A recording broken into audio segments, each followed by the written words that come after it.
continuamos con nuestro estudio en la segunda carta de Pablo a los Corintios. Después hicimos una pausa de aproximadamente un mes y hoy ya regresamos nuevamente a nuestro estudio en la segunda carta de Pablo a los Corintios. Y es bueno que recordemos cuál es el propósito por el cual Pablo está escribiendo esta carta. Esta es una carta de defensa. Pablo está defendiendo su integridad como siervo de Dios y su autoridad como apóstol del Señor Jesucristo. ¿Por qué se había visto Pablo en la necesidad de defender estas dos cosas? Es porque tanto su integridad y su ministerio estaban siendo atacados por falsos apóstoles y falsos maestros que se habían introducido dentro de la iglesia de Corinto. Y por causa de que Pablo estaba confrontando el pecado y anunciando la sana doctrina en la iglesia, ellos querían quitarlo de en medio. Y la manera de quitar de en medio a Pablo era difamando su nombre, de manera que la iglesia perdiera la confiabilidad en Pablo. Y si la iglesia perdía la confiabilidad en Pablo, también iba a perder la confianza en su doctrina. Para Pablo era importante que la iglesia se apegara a la buena doctrina, a la palabra de Dios, a una vida de santidad, de amor y de temor a Dios. Entonces Pablo, para él era bien importante entonces que la iglesia estuviera firme con respecto a quién era él como siervo de Dios. Y por eso él escribe esta defensa. Y hermanos, quiero decirles que estos principios son bien importantes para nosotros como iglesia. ¿Por qué? Porque nosotros no estamos exentos de que se introduzcan dentro de la iglesia falsos apóstoles, falsos maestros, hombres y mujeres fraudulentos que lo que quieren hacer es introducir mala doctrina dentro de la iglesia, corromper la sana doctrina. Entonces nosotros tenemos que estar preparados para poder identificarlos, para poder distinguirlos. ¿Para qué, hermanos? Para que nosotros no caigamos en el error. Pablo, a través de estos textos está capacitando a la iglesia para que ellos adquieran discernimiento, para que puedan distinguir qué personas son verdaderos siervos de Dios y quiénes no, para que no caigan en el error. De modo que estos principios son bien importantes para nosotros como iglesia. Hoy vamos a ver cinco cualidades en la vida de un hombre de Dios que muestran que es un verdadero, que es genuino, que es un genuino siervo de Dios. No son las primeras características que vemos. Ya hemos visto a lo largo de la carta de 2 de Corintios varias características, marcas en la vida de una persona que es un verdadero siervo de Dios. Y hoy vamos a ver 5 más en el capítulo 10 de la segunda carta de Pablo a los Corintios. Así que quiero invitarles a abrir sus Biblias e ir a 2 de Corintios capítulo 10 versículo 7. 2 de Corintios capítulo 10 versículo 7.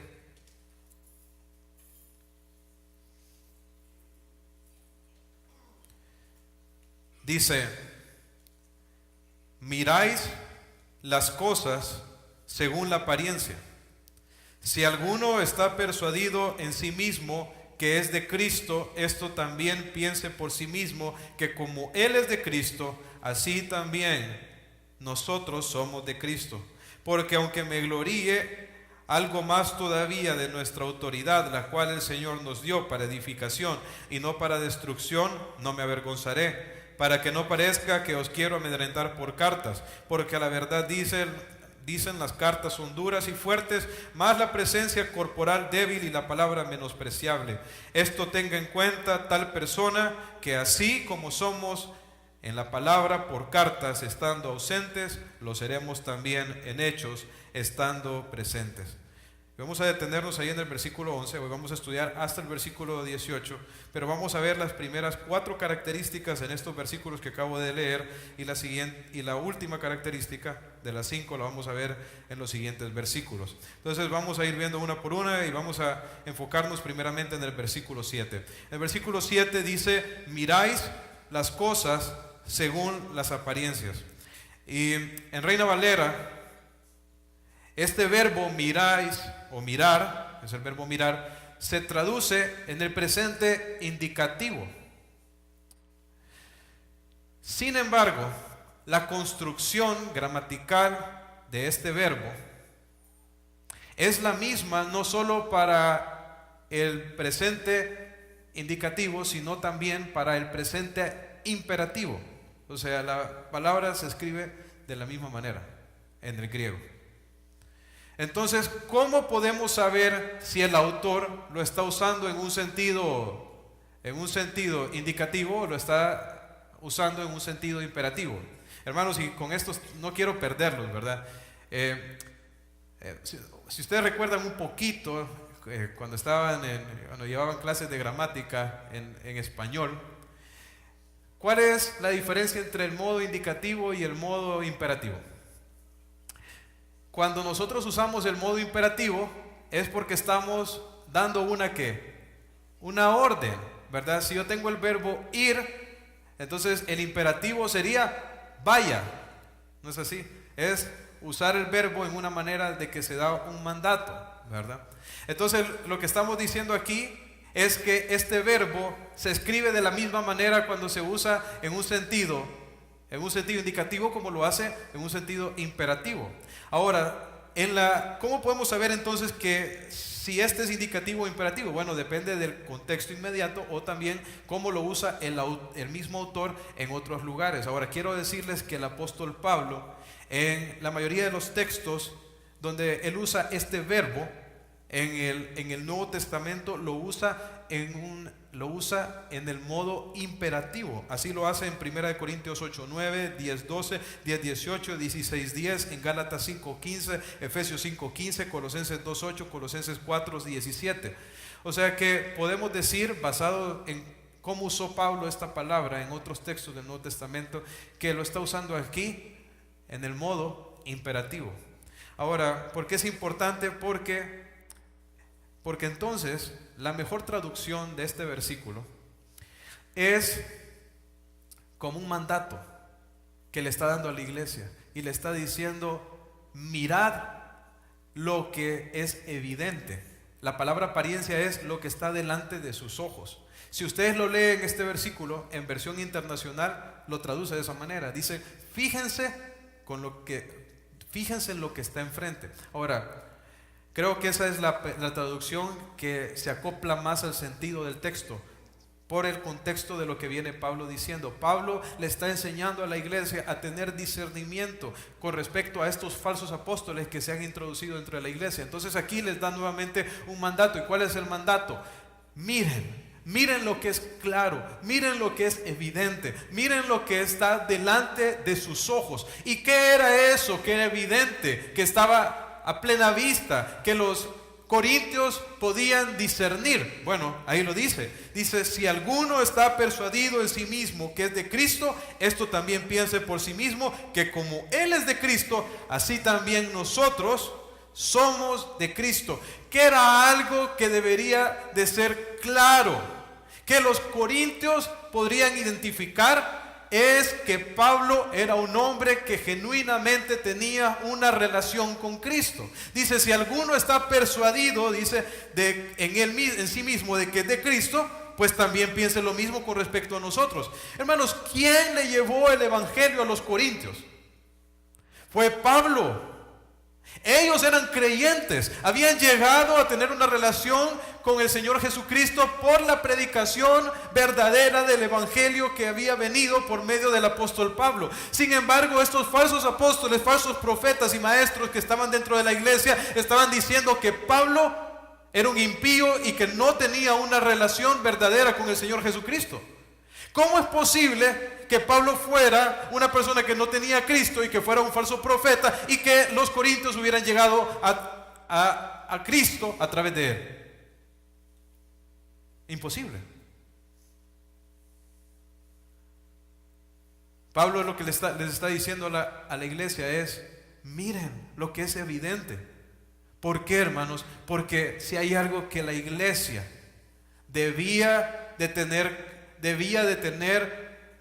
claro, era que Pablo era un genuino siervo de Dios. Hermanos, los corintios tuvieron a Pablo por 2 años trabajando con ellos.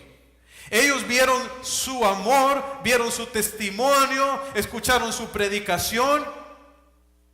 Ellos no desconocían a Pablo, ellos sabían exactamente cómo era él.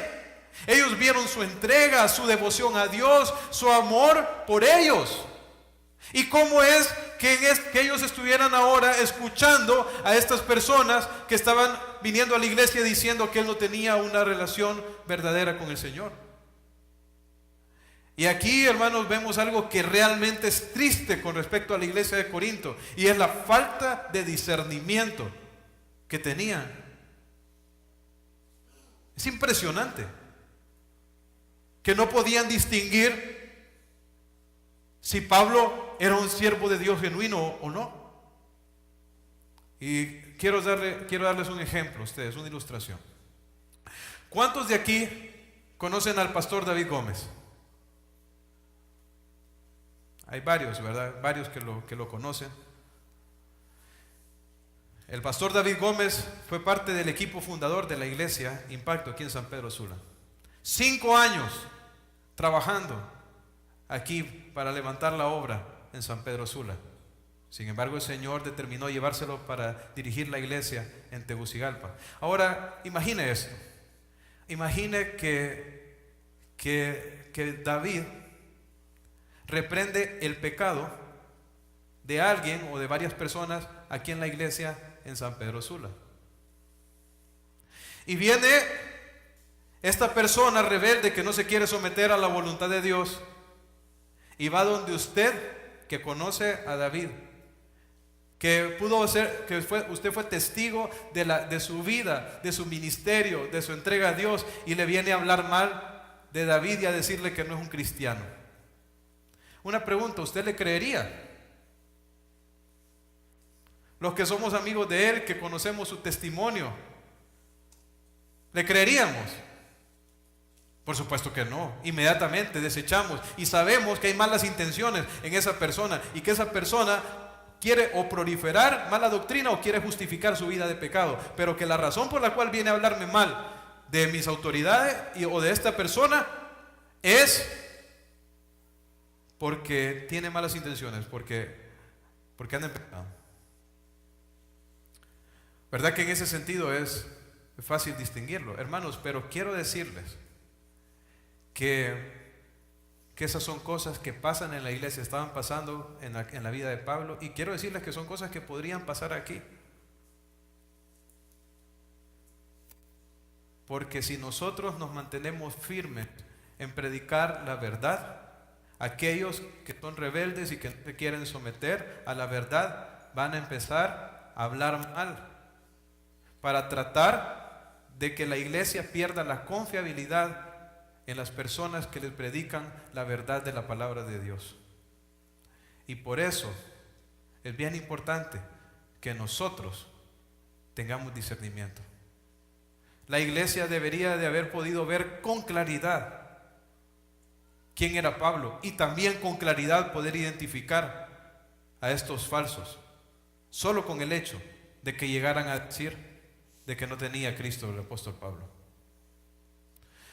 Hermanos, un verdadero siervo de Dios tiene una relación evidente con el Señor Jesucristo, y Pablo claramente había sido un testimonio de ello. Lo podemos ver reflejado en todas sus cartas. Para mí, como el vivir es Cristo y el morir es ganancia, dijo a los filipenses. Sin embargo, estos falsos apóstoles, ellos eran los que realmente no tenían una relación con el Señor Jesucristo. Aquí en este pasaje, por razón del argumento, Pablo no lo dice, pero más adelante en el capítulo 11, en el versículo 13, Pablo dice porque estos son falsos apóstoles, obreros fraudulentos, que se disfrazan como apóstoles de Cristo. Y no es maravilla, porque el mismo Satanás se disfraza como ángel de luz.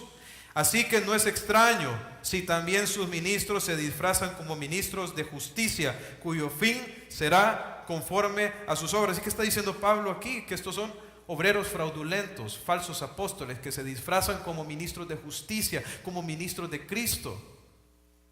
Pero realmente, ¿a quién sirven?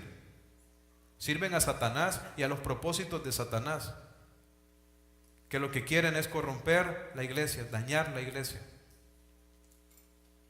Esos son los que no tienen una relación con Dios, sino que más bien son instrumentos de Satanás.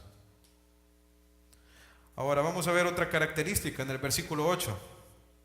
Dice Pablo: porque aunque me gloríe algo más todavía de nuestra autoridad, la cual el Señor nos dio para edificación y no para destrucción, no me avergonzaré. Y lo que Pablo está diciendo es que él no se avergüenza de que tenga que hablar o gloriarse, dice, todavía con respecto a su autoridad. Y es que a través de toda esta carta, Pablo se vio en la necesidad de hablar con respecto a su autoridad como apóstol de Jesucristo. Por la construcción de la oración aquí podemos ver la dificultad que Pablo tenía para hablar estos temas, porque él era un hombre humilde. Pero Pablo se vio en la necesidad de tener que afirmar a los corintios en su autoridad como apóstol de Jesucristo. Y dice aquí: yo no me voy a avergonzar de hacer esto. Ahora, ¿por qué era tan importante para Pablo afirmar a la iglesia su autoridad como apóstol? Por el propósito por el cual él recibió el apostolado. Dice: el cual nos dio, o esta autoridad como apóstol, la cual el Señor nos dio, ¿para qué? Dice: para edificación. Pablo estaba en la iglesia para hacer ¿de qué, hermanos?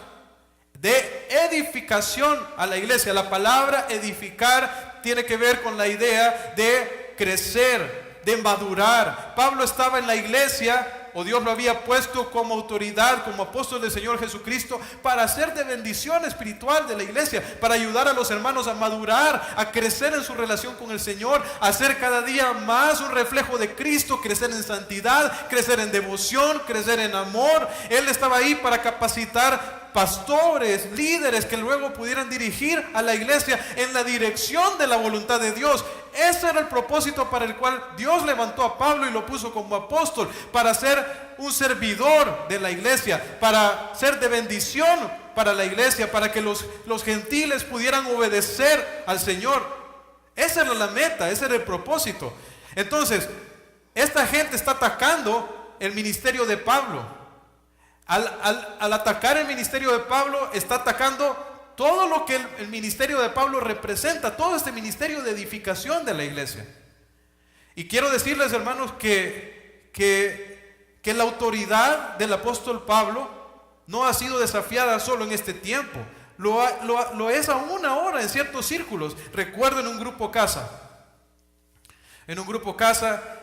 que mientras estábamos en la discusión, yo compartí un versículo de Romanos o de 1 Corintios, no recuerdo exactamente el versículo, que por supuesto había escrito el apóstol Pablo. Y una de las personas en el grupo me dijo: dice, pero eso lo escribió el apóstol Pablo, eso no lo dijo Jesús, me dice. Yo solo acepto lo que dice Jesús, no lo que dijo el apóstol Pablo. O sea que este movimiento para tratar de destruir el testimonio o el ministerio del apóstol Pablo está vigente aún hoy en día.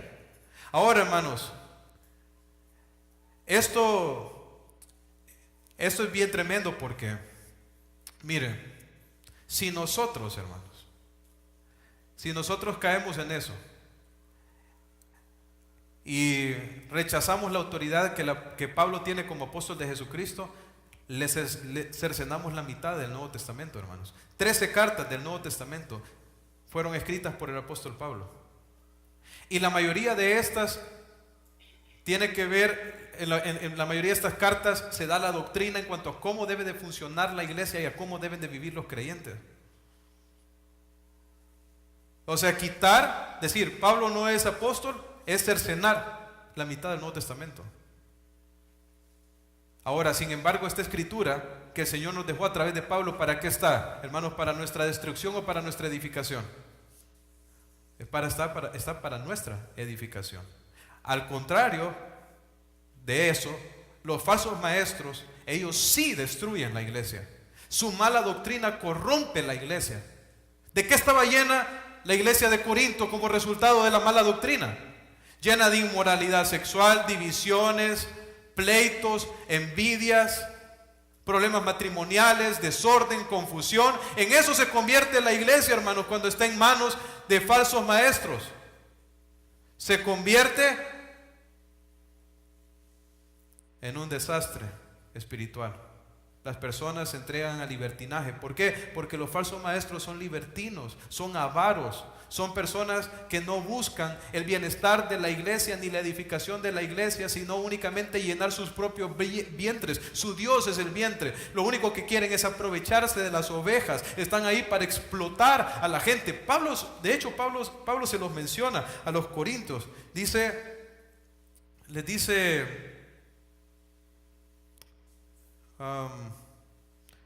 Pablo,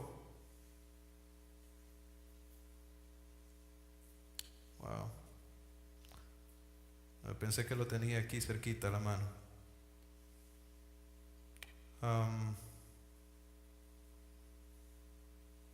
Se lo debo, hermanos, pensé que lo tenía aquí puesto dentro. Aquí está. Ahí en el capítulo 11, hermanos, en el versículo 20, Pablo dice: pues toleráis, dice, si alguno léalo con atención, si alguno os esclaviza, si alguno os devora, si alguno toma lo vuestro, si alguno se enaltece, si alguno les da de bofetadas. ¿Qué hacían estos falsos maestros? Los esclavizaban, hermanos. ¿Qué más? Los devoraban.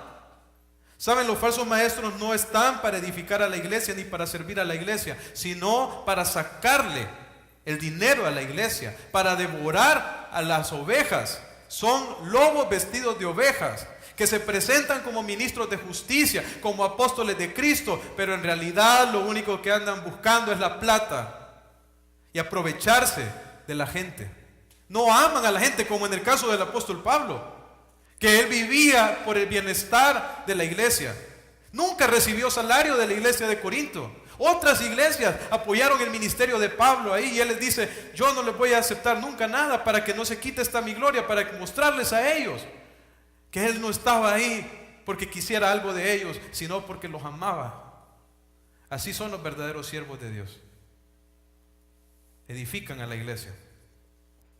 Ahora, ¿qué más?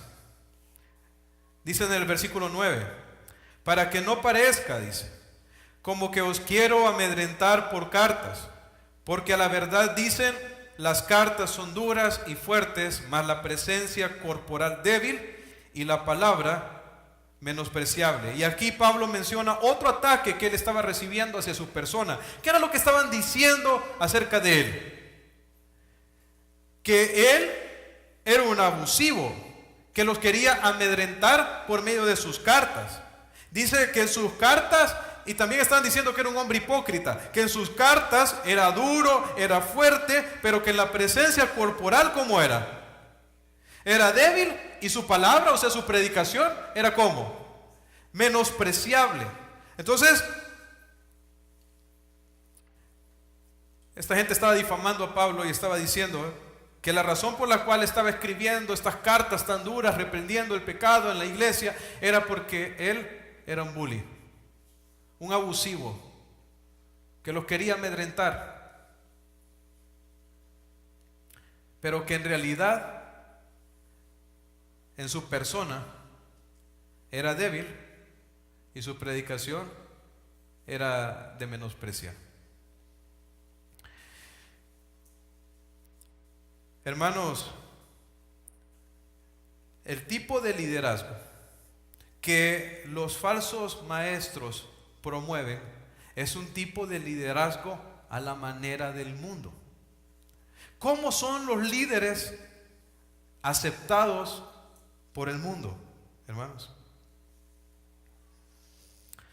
Son hombres que son lo contrario a lo que Pablo está mencionando en este pasaje. Menospreciaban su palabra. O sea que los maestros que la iglesia estaba escuchando eran maestros que eran buenos para hablar, tenían buena oratoria, tenían una personalidad carismática. Sin embargo, estaban diciendo que Pablo no tenía liderazgo por el hecho de que él no tenía esa personalidad llamativa que un líder nato debería de tener.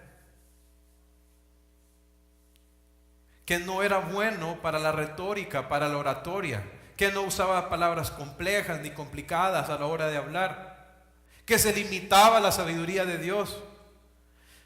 Dice su presencia física, su presencia corporal, ¿cómo es? Débil. O sea, ¿qué otra cosa andaban buscando en sus líderes espirituales?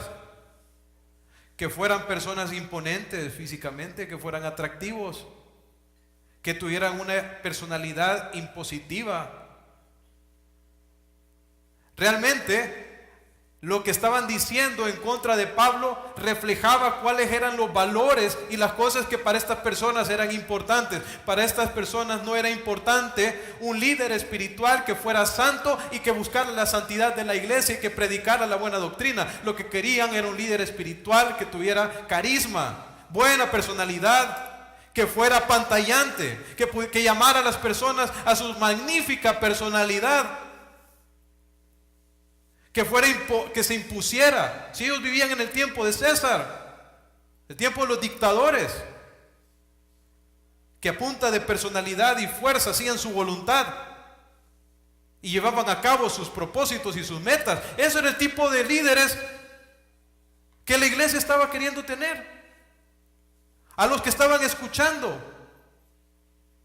Y ahora una pregunta: ¿no le está pasando lo mismo a la iglesia el día de hoy? ¿Cuáles son los maestros que quieren escuchar la gente? Charlatanes que se paran a hablar chistes y anécdotas y que tienen personalidad y tienen carisma, pero no tienen la palabra de Dios en sus labios, ni conducen a la iglesia a un entendimiento claro y correcto de las Sagradas Escrituras. Son hombres que uno no los conoce ni puede acercarse y conocerlos realmente, porque en lo secreto son hombres libertinos entregados al pecado. Porque los hombres de Dios, hermanos, son hombres espirituales no solo en el púlpito, sino en su vida diaria. Y cuando uno se acerca y los conoce, se da cuenta que realmente son hombres espirituales, que aman a Dios. Ahora yo quiero hacer una pregunta: ¿qué líderes, qué predicadores busca usted?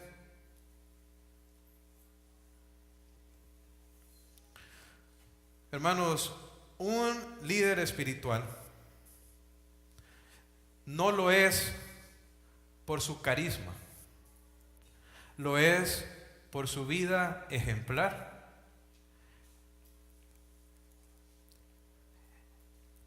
Por su vida ejemplar, y lo es por su predicación aferrada a la palabra de Dios.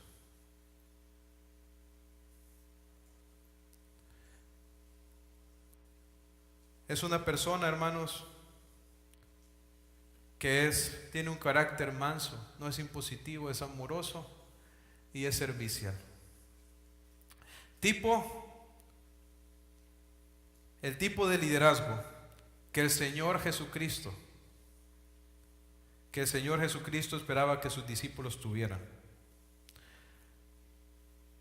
En Lucas 22:24 dice: hubo también entre ellos, esto es entre los discípulos de Jesús, una disputa sobre quién de ellos sería el mayor.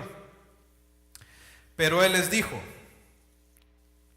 los reyes de las naciones se enseñorean de ellas. ¿Qué pasaba con los discípulos? Estaban viendo quién era el qué. El más grande, el mayor. Perdón, el mayor, el más grande. Y él les dice: pero les digo, los reyes de las naciones se enseñorean de ellos. Jesús está hablando acerca de los líderes de las naciones, los reyes, cómo eran impositivos y cómo ponían su ley. Y dice: y los que sobre ellos tienen autoridad son llamados bienhechores. Pero miren, más no así, ¿quién? Vosotros.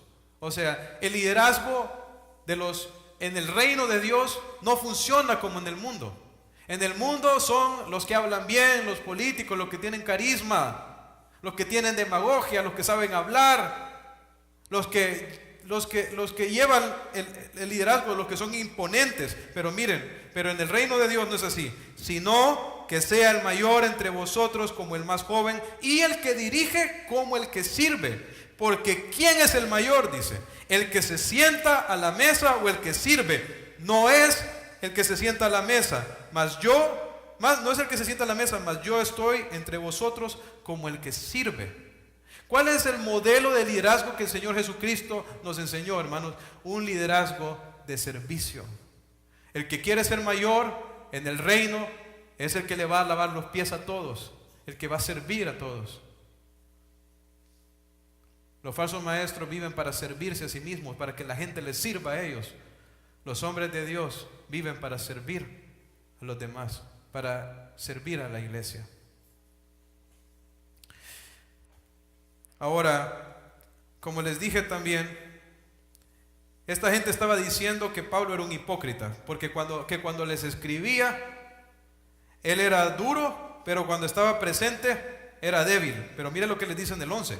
Esto tenga en cuenta, dice, tal persona, porque como que dentro de estos falsos apóstoles había uno que de pronto tenía el lugar de mayor preponderancia, o era de pronto el líder de más grupos de apóstoles. Dice: esto tenga en cuenta tal persona, que así como somos en las palabras por carta estando ausentes, lo seremos también con hechos estando presentes. Pablo está diciendo que él no era ningún hipócrita. Es cierto, las cartas que escribió el apóstol Pablo reflejan la fuerza del Espíritu Santo que estaba detrás de él, inspirándola. Claramente eran cartas duras porque confrontaban el pecado que había en la iglesia. Sin embargo, el apóstol Pablo lo que esperaba era que al recibir las cartas ellos se arrepintieran de su pecado, de manera que cuando él llegara más bien a consolarles. Sin embargo, lo que Pablo está diciendo aquí es: si es necesario, si ustedes no se han arrepentido cuando yo llegue, entonces vamos a tener que llegar también, ya sea con nuestra presencia física, a confrontarlos duramente. Ahora, hermanos, pero no era que Pablo les ponía una cara cuando escribía y otra cuando estaba presente. La razón por la cual les escribió así de duro es por el amor que les tenía y por lo entristecido que él mismo estaba por la condición espiritual de la iglesia. Pablo lo refleja en todas sus cartas, y Pablo estaba llorando, hermanos. En el capítulo 2 dice que aquel que me causó tal tristeza, o sea, Pablo tenía el corazón en la mano por la condición de los corintios. Él no estaba haciendo, incluso es cierto que sus reprensiones son fuertes, pero en sus reprensiones podemos ver reflejado el amor que le tenía a la iglesia. Y es porque, yo no sé, esto es algo que existía en aquel tiempo y que existe hoy en día también, que las personas piensan que si alguien le señala el error y lo reprende por su pecado, es que no lo ama. Pero eso no es cierto. Hermanos, aplíquelo a sus hijos. Si su hijo cuando está comiendo escupe la comida, Si no es un bebé, ¿verdad? Está grande y escupe la comida y deja que... Eso está bien. ¿Qué va a hacer usted? Si él quiere meter los dedos en la electricidad, ¿qué va a hacer usted? Si quiere quebrar las retrateras, ¿qué va a hacer usted, hermano? Hermanos, ¿qué van a hacer? ¿Lo van a corregir, sí o no? ¿Y lo van a hacer porque no lo quieren o porque lo aman? Si su hijo no quiere estudiar, no quiere hacer las tareas, quiere pasársela jugando Wii o no sé qué es lo que hay ahora, todo el día, ¿qué va a hacer usted, hermano?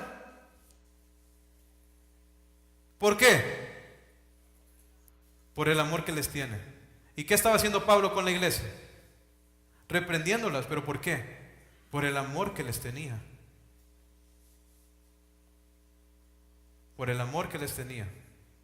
Hermanos, esa es la razón para la cual Dios nos ha puesto como pastores en la iglesia. Pastor Héctor, Mario, para eso estamos aquí. Y si nosotros corregimos y reprendemos el pecado, hermanos, es porque les amamos. Porque los anhelamos verlos viviendo para el Señor, amándole a Él con todo su corazón. De pronto no seremos los más, como decía ahí Pablo, no tendremos el mayor carisma, ¿verdad? Pero sí anhelamos vivir delante de Dios y hablar la palabra de Dios. Ahora vamos a ver la última característica en la vida de Pablo. En versículo 12 al versículo 18. Son varios versículos, pero todos contienen un mismo principio. Dice 2 Corintios 10:12: porque no nos atrevemos a contarnos ni a compararnos con algunos que se alaban a sí mismos, pero ellos, midiéndose a sí mismos por sí mismos y comparándose consigo mismos, no son juiciosos. Pero nosotros no nos gloriaremos desmedidamente, sino conforme a la regla que Dios nos ha dado por medida, para llegar también hasta vosotros. Porque no nos hemos extralimitado como si no llegásemos hasta vosotros, pues fuimos los primeros en llegar hasta vosotros con el Evangelio de Cristo. No nos gloriaremos desmedidamente en trabajos ajenos, sino que esperamos que conforme crezca vuestra fe, seremos muy engrandecidos entre vosotros conforme a nuestra regla, y que anunciaremos el Evangelio en los lugares más allá de vosotros, sin entrar en la obra de otro para gloriarnos en lo que ya estaba preparado. Mas el que se gloría, gloríese en el Señor, porque no es aprobado el que se alaba a sí mismo, sino aquel a quien Dios alaba. Hermanos, hay una característica que vemos reflejada en el carácter de Pablo en todos estos versículos, y es la humildad. Ahora, hermanos, ¿qué es la humildad? Humildad, hermanos, es reconocer que nosotros no somos dignos de nada, y que todo lo que somos, tenemos y hacemos es por la gracia y la misericordia de Dios. Ser humilde, hermanos, es ser una persona que está completamente sometida a la voluntad de Dios. ¿Recuerdan ustedes en Filipenses capítulo 2 cuando dice que el Señor, dice, se humilló hasta lo sumo? Perdón, recapitulando, dice, y Él se humilló haciéndose obediente hasta la muerte, y muerte de cruz. Entonces la Biblia dice que Jesucristo se humilló haciéndose ¿qué? Obediente. ¿Qué es ser una persona humilde? Es una persona obediente, es una persona sometida al plan y al propósito de Dios para su vida, es una persona que no resiste la voluntad de Dios, sino que se somete a ellos. Eso es una persona humilde. Una persona humilde, hermanos, es una persona que tiene a Jesucristo como la meta de su vida, y que cuando se compara con el Señor Jesucristo sabe que no vale nada y está lejos de ser como Él. Una persona humilde no es una persona que se mide ni se compara con otras personas. Dice Pablo, nosotros no somos como los quienes, dice, no nos atrevemos a contarnos ni a compararnos con algunos que que se alaban a sí mismos, midiéndose a sí mismos, comparándose consigo mismos. Una persona humilde, hermanos, no se alaba a sí mismo, no se engrandece a sí mismo, no se engrandece con respecto a quién es, lo que ha logrado. Una persona humilde reconoce que todo lo que es y tiene es por la pura gracia de Dios. Sin embargo, estos falsos apóstoles habían creado su sistema de medición personal. De pronto entre ellos se habían puesto de acuerdo, o uno había salido por ahí diciendo, este es el estándar de lo que significa ser un superapóstol, porque así les llama Pablo en forma sarcástica más adelante, esos superapóstoles, ¿verdad? Ellos habían llegado y habían creado su propio estándar. ¿Y con quién se medían ellos, hermanos? Consigo mismos. No era Cristo la medida, eran ellos mismos. Se medían de pronto, no sé, ellos llegaron a sus propias mediciones con respecto a los ministerios que tenían, a la gente que le hablaban, a saber qué cosas, ¿verdad? Pablo no nos da los detalles, ¿verdad? Pero sí vemos que eran personas que habían creado su propio sistema de valores, y en base a ese sistema, de la palabra, no a la medida que el Señor había establecido, sino al que se habían inventado ellos mismos. Hoy en día, hermanos,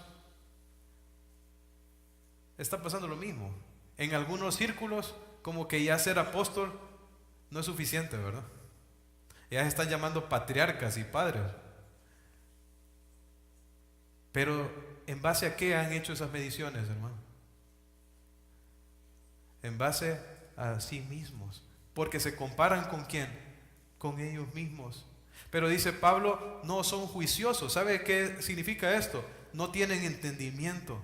Realmente es ridículo, hermanos. Es ridículo que yo venga y diga, bueno, este es el estándar de lo que significa ser un hombre de Dios. ¿Y vos dónde estás? Ah, bueno, estás allá. Bueno, todavía no me llegas.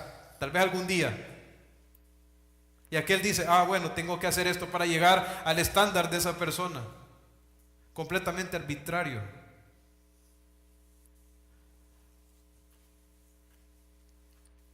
Hermanos,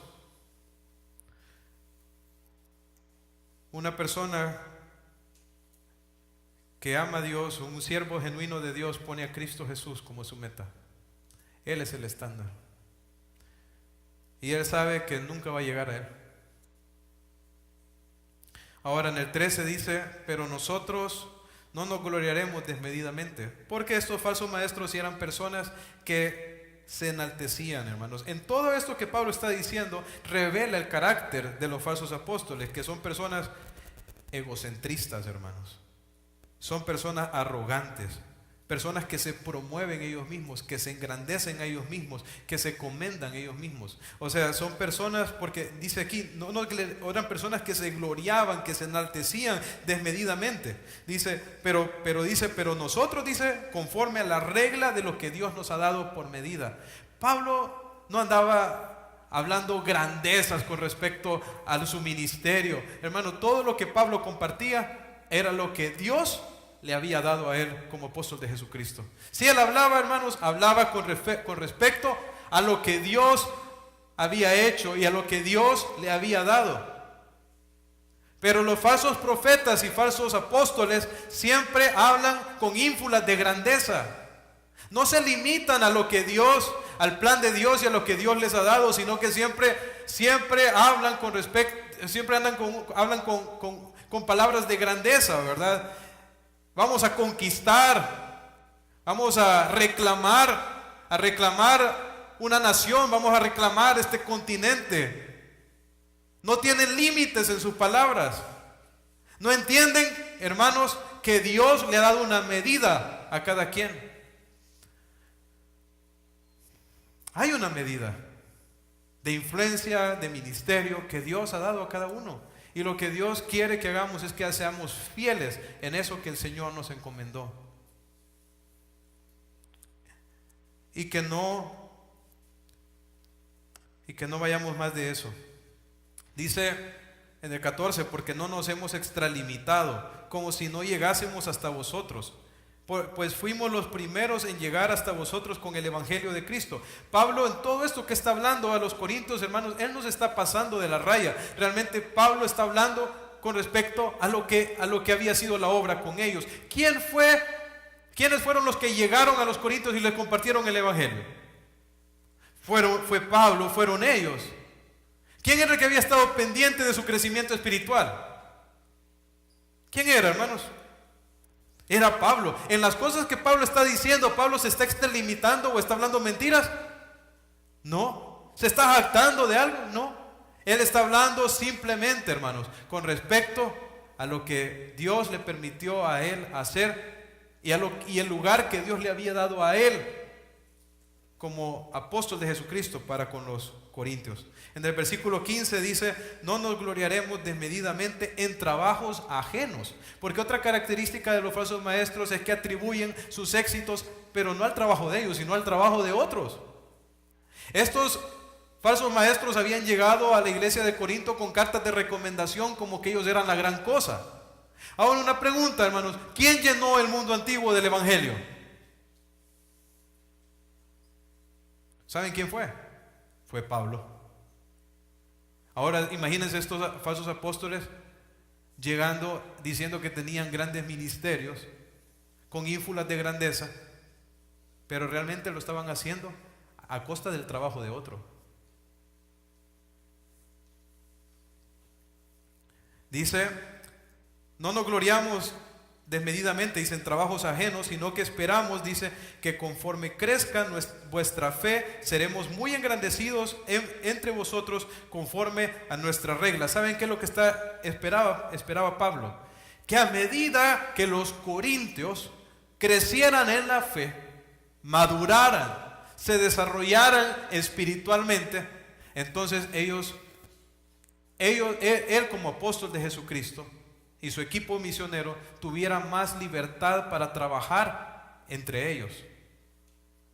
¿Por qué? Porque a medida que ellos crecieran espiritualmente, claro, de lo que se iban a dar cuenta era que todo lo que recibían de Pablo era realmente la palabra de Dios y lo que ellos debían de seguir. Pablo, miren cómo era Pablo, que no era impositivo, sino que Pablo más bien confiaba en que Dios hiciera la obra en los corintios, para que ellos mismos, a través de su crecimiento espiritual, pudieran discernir que realmente era un hombre de Dios y que él pudiera tener más libertad para trabajar con ellos. Y dice, y que ellos lo reconocieran como realmente los hombres que Dios había establecido para el beneficio de la iglesia. ¿Por qué? Dice, miren en el 16, y que anunciaremos el Evangelio en los lugares más allá de vosotros.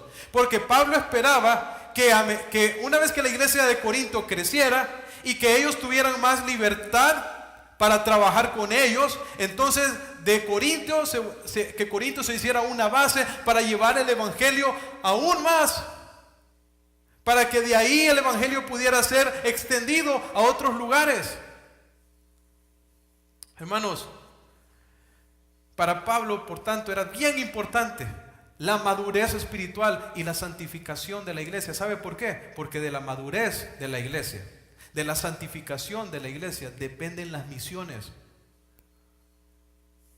Miren, si nosotros como iglesia andamos con el Señor, hermanos, cada uno andamos rendidos, viviendo para el Señor, haciendo lo que Él nos ha llamado a hacer, entonces esta va a ser una iglesia enfocada en compartir el Evangelio, tanto en nuestra ciudad como en el mundo. Vamos a poner la mirada en los propósitos de Dios, en cómo podemos preparar más misioneros para que llevemos la palabra a otros lugares donde Cristo aún no ha sido predicado.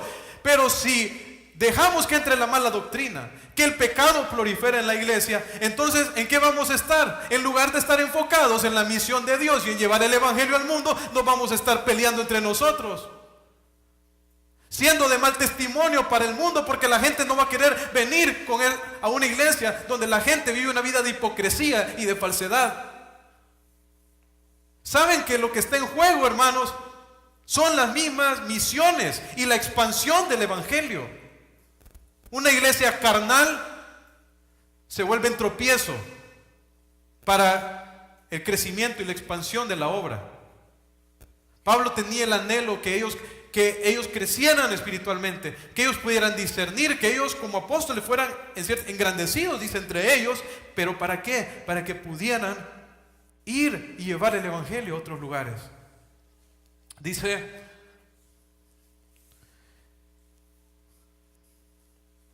en el 17, mas el que se gloría, dice, gloríese en el Señor, porque no es aprobado el que se alaba a sí mismo. Hermanos, todo esto revela la humildad que hay en Pablo. Si todas las cosas que Pablo habló y las que compartió eran con respecto a lo que él había hecho, hermanos, o a lo que Dios había hecho a través de él. Dice ahí, hermanos, que si alguno se va a gloriar ¿en quién? Se va a gloriar en el Señor. ¿Qué significa eso? Que si nosotros vamos a jactarnos de algo, no va a ser de lo que nosotros hemos hecho, ni de quienes somos nosotros, sino de lo que el Señor ha hecho. Y cuando nosotros, hermanos, hablamos de lo que Dios ha hecho, ¿quién se lleva la gloria? Se la lleva Él. Se la lleva Él. ¿Y qué anhelamos en esta iglesia, hermanos? Que la gloria se la lleve toda el Señor. Toda la gloria. Si Dios obra en sus vidas a través de la predicación, a través del ministerio de esta iglesia, del discipulado, del evangelismo, gloria a Dios, es de Él la obra. Él es quien hace las cosas. Si Dios nos ha concedido este lugar para que nos reunamos, provisión, para Él es la gloria. Si Dios nos concede, hermanos, de aquí salir a otros lados y llevar su palabra, para Él es la gloria. No para hombres. Dice, porque todo el que se alaba a sí mismo no es aprobado delante de Dios.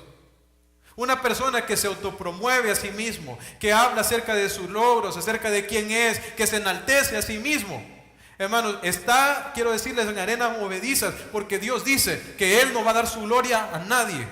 Y una persona que le quita la gloria a Dios, se expone al juicio de Dios. Nosotros debemos de darle la gloria a Dios en todo. Todo, especialmente en la obra del ministerio. Si vamos a hablar de algo, hermanos, a gloriarnos de algo, va a ser de lo que el Señor ha hecho. Que el Señor, hermanos, nos ayude a nosotros a poder tener estas características en nuestra vida y a utilizarlas para poder también distinguir cuando se levanten esos lobos rapaces que lo único que quieren es aprovecharse del rebaño. Vamos a orar.